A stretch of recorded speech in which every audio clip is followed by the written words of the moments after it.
girl Simone is finally figuring this college life out. And I love that for her. But Damon, baby, come here. We need to have a talk.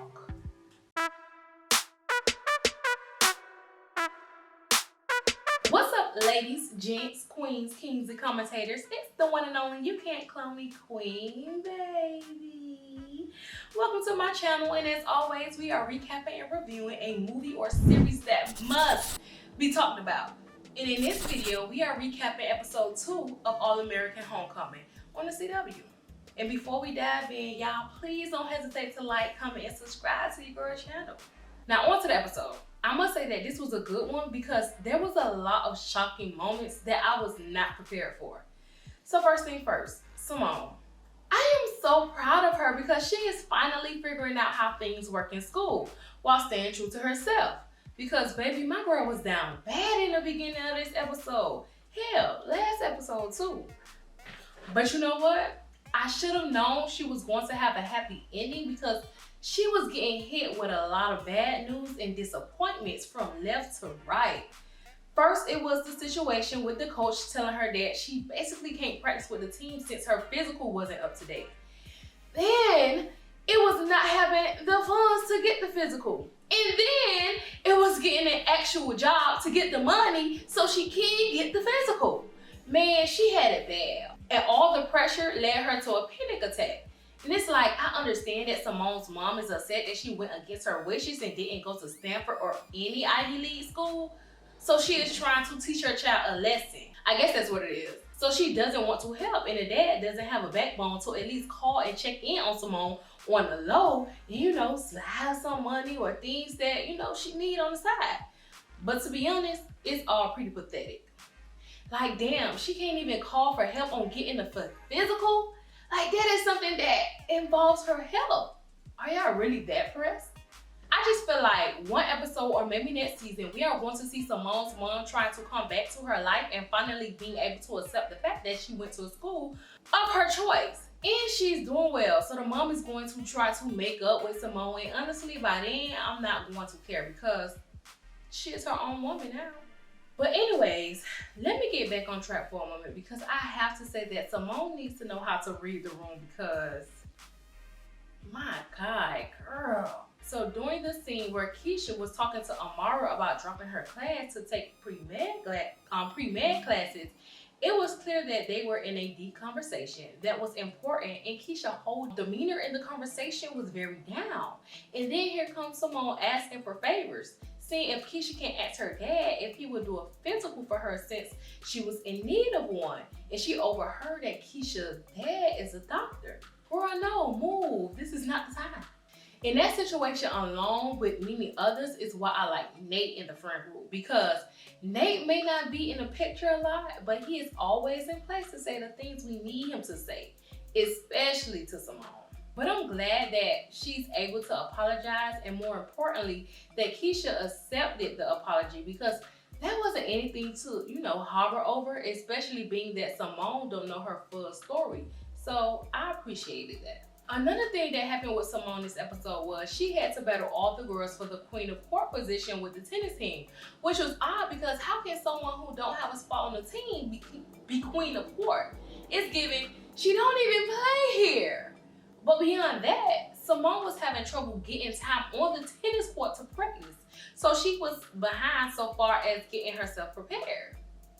Granted, when she did do a little, you know, practicing or stress relief or whatever you want to call it, she was with Damon on the baseball court, on the baseball field. So I guess that was a little practicing. And before I even continue, let me just say this. Because Damon is obsessed with the idea of being with Simone, even though he is a little more subtle with it now, it's still noticeable. And I have to say that I personally like them two together. I just don't want them to be together. And I hope they keep their friendship as that, a friendship. Because right now, they are each other's person and backbone as far as getting through things in college, being that they can relate to obstacles they have in sports with parents and in school. So a relationship will destroy the energy they have for one another and ruin the connection they have built. They can argue and have a little tiff as friends, and it will be easier for them to make up and get back on one page. But if hell freezes over and they get into a relationship, I think it will hurt them as a unit, because there are more things aligned and invested and expected in a relationship that makes some things that are so small turn into something so big. But those are just, my feelings I had to get off. So back to Simone and this tennis match she has for Queen of Courts. So even though Simone had so much going on that was taken away from her tennis practice time, she had something to prove, and she was laying them girls out one by one, back to back with ease. And at this point, I am trying to figure out why everyone's spot isn't up for grabs, because why is this freshman, a newbie who barely had practice, is beating y'all? That is crazy and embarrassing. But we know things aren't as simple and easy as it seems when it comes to Miss Simone. So even though she was close to winning the competition, she had one last battle against Queen Bee Thea. And baby, we know Thea wasn't going to, let up on her at all, not even a little bit. Now Simone was keeping up with Thea, and they were neck and neck on the scoreboard, but eventually Thea took it home. And you know what? I was actually happy, because we all know Simone is good. There is no question about it. But I just think that if Simone would have beat Thea, she would have gotten a little big-headed. So being that she didn't, she can remain humble just a little bit longer. But at the end of the day, she's still a beast on the court, and now everyone sees it. Even Thea went up to her after the game to tell her she did a good job, and Simone was acting all shocked. And I just think that Simone believes Thea is just being a mean girl and on her ass for no reason. But really, I think Thea is just a person for Simone that's going to make her remain humble and, go harder, because Thea will stay on her ass and push her without Simone knowing that's what she's doing. So once it was all said and done, the coach told Simone that she may not be the best to be Queen of Court, but she was good enough to get the last spot on the tennis team. And that was a winning moment that she needed and deserved. And on top of that, she got a job on campus. So this was Simone's time, but it's going a little too good. So in the next episode, something has to pop off, and I'll be waiting to see exactly what. But like I said, I love that she was able to overcome it all this episode. Now let's talk about that Damon. Damon. Want to start with him. So here's the thing. Damon is self-centered, and I hate it, like, with a passion. And I've always known it, but he was really irking my nerves this episode. So Damon decided that he wants to be captain of the baseball team. And I'm just so confused as to why he thought he was a good fit to be a captain.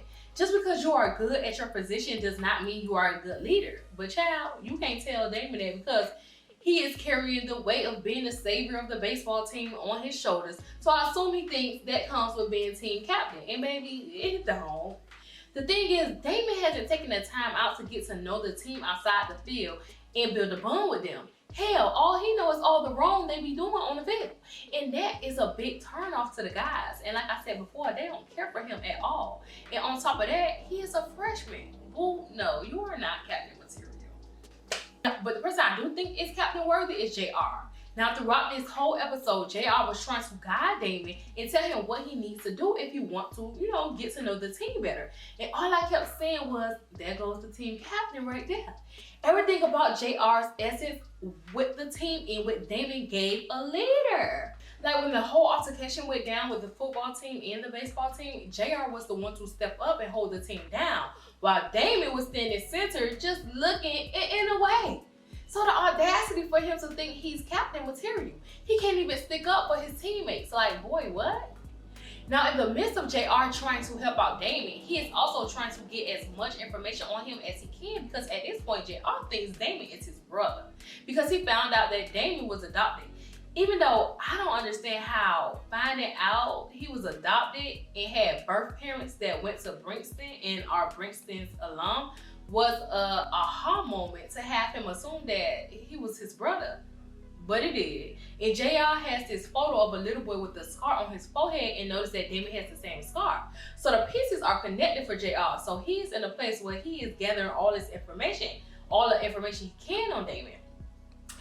Now, I just hope that it comes out that Damon and him are brothers, because they are taking us on a journey with JR doing his digging. And I would hate for him to go through all that just for it not to be his brother. Plus, the amount of drama that would come from that, OMG, it would be so juicy. But sad, because the amount of questions Damon and JR would have, and the sadness, OMG, it would take a toll on Damon for sure. Now, eventually, Damon comes to a conclusion that he is not fit to be captain and vouches for JR to be captain for the team, and everyone agrees. Hell, it made the most sense. And Damon also was able to be vulnerable with the team, let down his guard, so they can start building a bond, and that was great. I just wonder how long it's going to last, but we shall see. Now let's talk about Keisha and her problems, because she has a lot of shocking moments this episode. So I already spoke on Keisha telling Amara that she had to drop her classes because she had to opt in to take pre-med classes. Now the backstory is that Keisha's family runs deep of doctors, so she feels like she has the obligation to become one because of that, along with the vow she made to her mom that she will become a doctor. But she was 9 and her mom was on her deathbed battling cancer, and she's still holding on to that. Now that she is older, she realized that she really wants to be a dancer, but the thing is, she haven't told her dad yet, and she's too afraid to. But honestly, I can see why, because her dad does this thing where he guilt trips her about choosing to be a doctor, basically saying it's the best route for her and throwing in how her mom would be oh so proud, which I hate, because parents love to do that. They love throwing their expectations of what they want for you onto you. And it's like, baby, that's your dream, not mine. So because of that, Keisha is battling telling the truth, telling him the truth. Now, any other time, I would have been like, girl, Keisha, please, you can go on and take the classes you want and flip your major a million times and your pops won't even know. But the plot twist is, he will know, because her damn dad is the out of school. So he can clock all her moves whenever he feel like it. So of course, she is in a really tough position. Now, along with problems with her dad, she is now having problems with her boy toy Cam. Now, we popped off the show with Keisha getting it in with Cam. So clearly they are becoming, a thing, or just doing nasty things. Regardless, they've been together. But Cam took a bad fall when he was playing basketball at Keisha's house. And I thought he was only going to have a concussion from the fall. But eventually we found out that he got a brain aneurysm. And my heart just broke for him, because my God, now he won't even be able to play football. And we know that was Cam's whole life. And to be honest, I think him getting a brain aneurysm was a little harsh, because I think there was so much they could have gotten into with Cam's story, being a football player. Hell, after the football team and baseball team got into a little altercation at Keisha's house, I thought they was going to eventually play into Damon and Cam friendship. I really had all these thoughts for Cam's character, and it seems like they just wrote him off, and that's just sad. I also must bring up how I didn't like Damon this episode because of Cam's situation. So Damon is Cam's roommate, and they damn near got the same classes. So when Cam didn't go to class, the professor asked Damon, where was Cam? And Damon said he didn't know anything, child. Whole time, Cam damn near died in a room. And that was so crazy to me, because for one, that's your friend and roommate. You should be making sure y'all getting up for classes together, especially knowing that y'all are both athletes. And I understand some dudes don't want to be bugs about, being on their friend's ass about going to class, but Damon really didn't know anything, just a whole dodo word.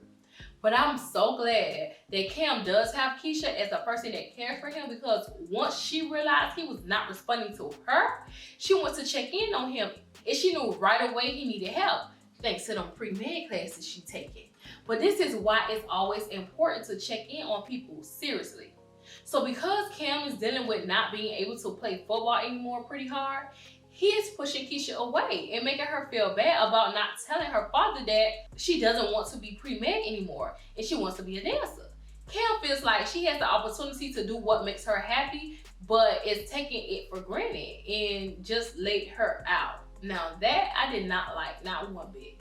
But because of it, she was close to telling her dad the truth, but fumble. Now before I end my recap, I must bring up Amara, Coach Marcus, and because clearly Amara got that thing that they both need, baby, because they be ready to bend on hands and knees for her, okay? Now, of course, she has a love-hate relationship with it, because at one moment he loves her, and the next he is taking classes away from her because she is exposed to baseball program. So she doesn't pay him no mind. But he be trying though. He be trying. Now Coach Marcus on the other hand, she likes him. It's just nothing serious, but it's clearly something there between them because he was ready to risk it all for her this episode. He finally told her that he been knew about the cheating scandal and was the one who sent in the anonymous tip to her. And because she has been dealing with so much backlash for it, he thought it was time for him to step up and say he had a part in it, so she doesn't have to take all the heat by herself. Child, Amara was like, I got me. You just worry about getting the baseball program back to what it used to be. And baby, I just love that because look at this black bossed up woman doing black bossed up woman things. Baby, Amara is that pro. I must say, I enjoyed this episode and I see where they are trying to take us with some of the characters. It just seemed like a drag, but it's only the second episode, so I get it. There's a lot of building up that needs to happen. But with that being said, you already know what it is and how it goes down over here. Like this video and show your girls some love.